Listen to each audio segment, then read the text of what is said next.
YouTube family, what's going on, everybody? I just want to let you guys know I am okay. I'm not dead.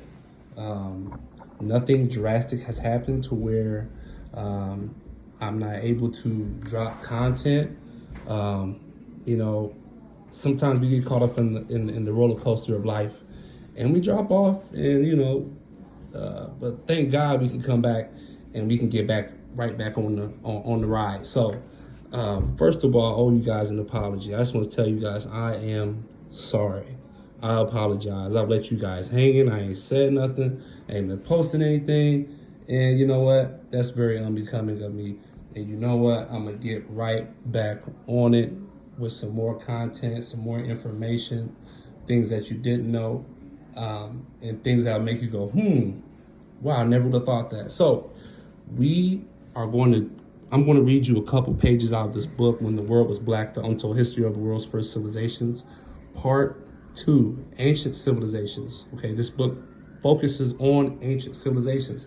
So I was going through this book and I said, you know what can I drop on them today? What can I give to my audience that has been patiently waiting for a while?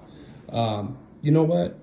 We always hear about our history in other parts of the country, other parts of the world, but there's one part of the world that not a lot of us know that there's history that has to do with us, and that place is like a drum roll, right? Yeah, you saw it. Blacks in Russia? Question mark.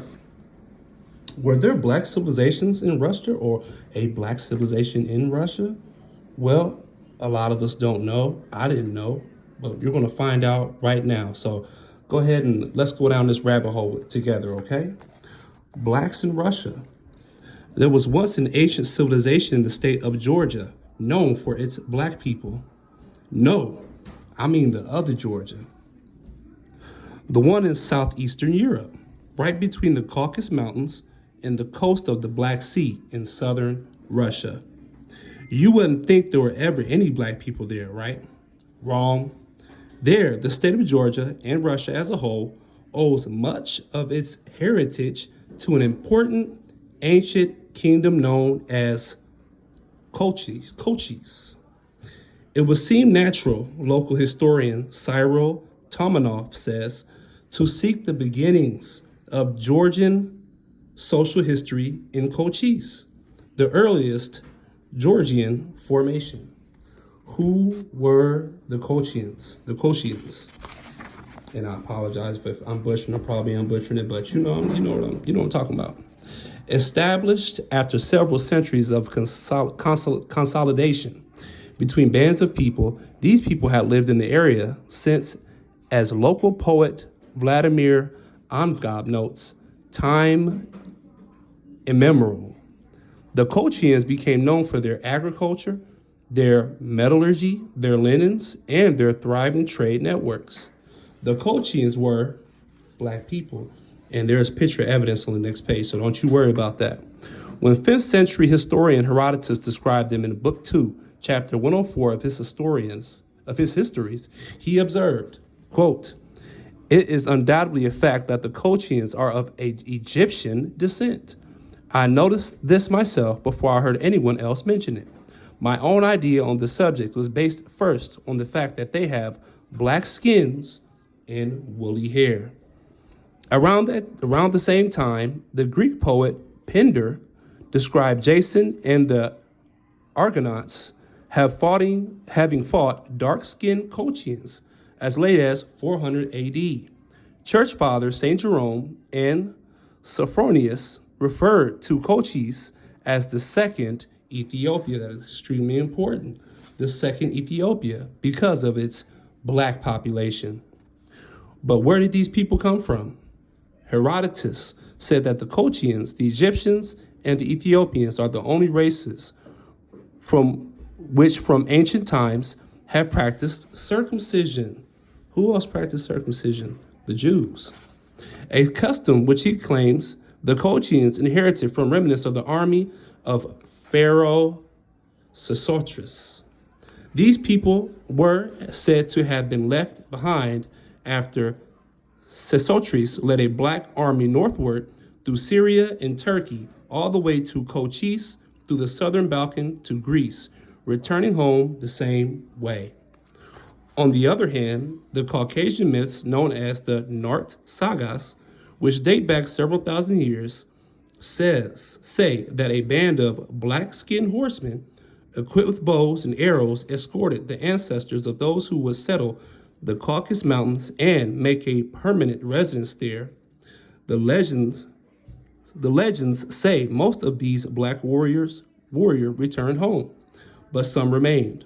One Nart saga says they settled in a town named, I'm not even gonna try to pronounce that, y'all, but you see where my finger is? That's what it is. I ain't gonna try to pronounce it. In volume 4, we'll explore these stories in depth. What's certain is that the ancestors of the Colchians were not recent black immigrants.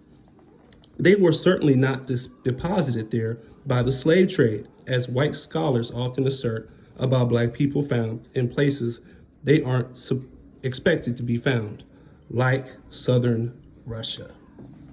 Indeed, the area once known as Kochis was originally settled by a consolidation of small bands of people. These black people have been associated with some of the non-Indo-European cultures and languages that surrounded the Caucasus 6,000 years ago. All right, we're going to continue to go on the story. I'm going to let you guys see this towards the end, but I want to get through with the story or this information. Today, the area once known as Kochis is known as, I'm not going to try to butcher that word, but you see it, Abkhazia. I'm just going to go there, Abkhazia. And black people are still living there. The fact of the existence of Negroes in Russia should be known to everyone and become an object of scientific study. The Russian magazine Argus wrote in March 6, 1913 issue, a Russian scientist added, his name is P, and I'm not going to try to pronounce that. Besides the Abkhazians, Abkhazia is inhabited by other people as well. But what is most surprising and even strange for Russia is that a whole village is inhabited exclusively by Negroes. Indeed, in 1912, a Russian naturalist by the name of V.P. Vrody identified a small colony of black people on the southwestern coast of Georgia in 1927. The Russian writer Maxim Gorky, together with the Abkhazian writer Samson Kanba, visited the village of Azuki, I'm not going to try to pronounce that, y'all, and found elderly black people still living there. Amazing. Many of these people had been fully assimilated or absorbed into the white populations that surrounded them, but their presence is well recorded. Yet, since P.T. English published one of the most concise studies of the ancient black history of Georgia in 1959, things have become difficult for the Abkhazians. Anthropologists Keisha Fikes, Elena Lemon report, anecdotal evidence indicates that the state agents in the Caucasus may have tried to erase African communities by deporting and dispersing them and dodge that African word. Everything black, they want to just label African. Conga, 1992, argues that when African Americans learned about and tried to connect with these communities, state officials made such meetings difficult. What could be read as an effort to silence and, as discussed above, disperse and dilute the black Abkhazian can be observed against the accounts of Africans and African Americans who voluntarily relocated to the Soviet Union. And thus, this history could have been entirely erased along with the descendants of the people who made this history, were it not for those of us who preserve our history and make sure that the lies don't one day eclipse the truth. And that's why this channel is here, to expose the truth that has been people attempted to cover up and destroy. So here are the pictures right here. Great, really, really good. Black Abkhazian, circa 1870. Blacks in Caucasus. Who were the Colchins? Were these black people settled near the hostile mountains of the Caucasus? How long had they been there? Where did they come from? And what became of their descendants in Abkhazia? Amazing. Black Abkhazian family, circa 1914. Here it says present day, and you can kind of see that they've been whitened through ethnic cleansing and things of that nature. And this is what they originally looked like, Black Abkhazians. So I hope you guys enjoyed that information. Like I said, y'all, I'm sorry. I apologize.